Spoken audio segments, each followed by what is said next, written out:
What happened yesterday with the Kolam protest is particularly problematic because all we wanted to do was to be able to express our dissent in a cultural way. Against CAA and NRC, we were rounded up by about 60 cops. Because the police have not informed us what sections are being used. India supports CAA is that it's an organized Twitter campaign. Anyway, he's a man of lying and he's mastered that art because this one-way dialogue doesn't really work.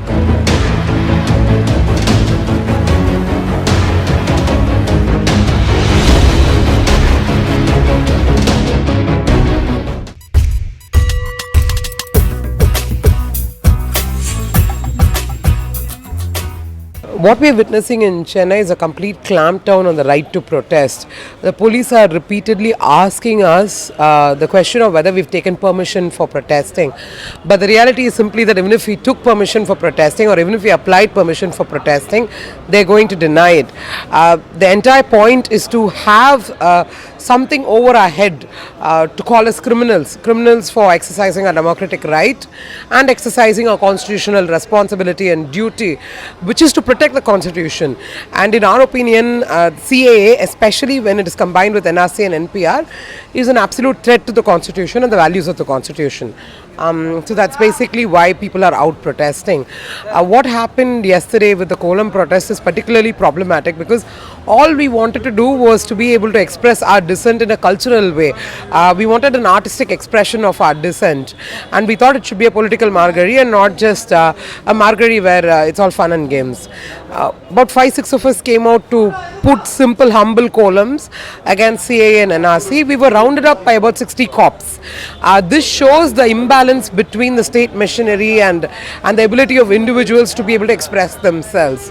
But anyway, we are glad that the whole of Tamil Nadu is rising up and saying that they won't take this kind of police repression and state-sponsored terrorism for much longer. See, what is really ridiculous about this India supports CAA is that it's an organized Twitter campaign.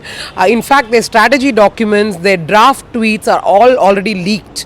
Unfortunately, what Modi and the rest of his team doesn't understand is that their entire social media game is run by PR professionals.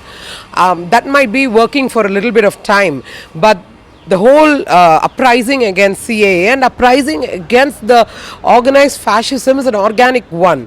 No PR firm is going to have the ability that 1 billion Indians who are angry with how the government is destroying the constitution is going to have. So good luck to them, and I don't think they'll be able to face our might. I think he's entitled to his freedom of opinion, he's entitled to humor, and he's entitled to fiction. So it's okay for him to quote whoever he wants to quote. Anyway, he's a man of lying and he's mastered that art. Though he's been repeatedly called out on it, it doesn't seem to in any way disturb him. What I would really perhaps think of in this regard is perhaps he should try to do a press conference and then let's see how that goes, because this one-way dialogue doesn't really work. See, your question about what all sections have been put on us, what acts have been put on us, that's a question even we'd like to know, because the police have not informed us what sections are being used. We've been told they'll use sections. Though I'm a lawyer myself, they did not disclose to me what sections will be used.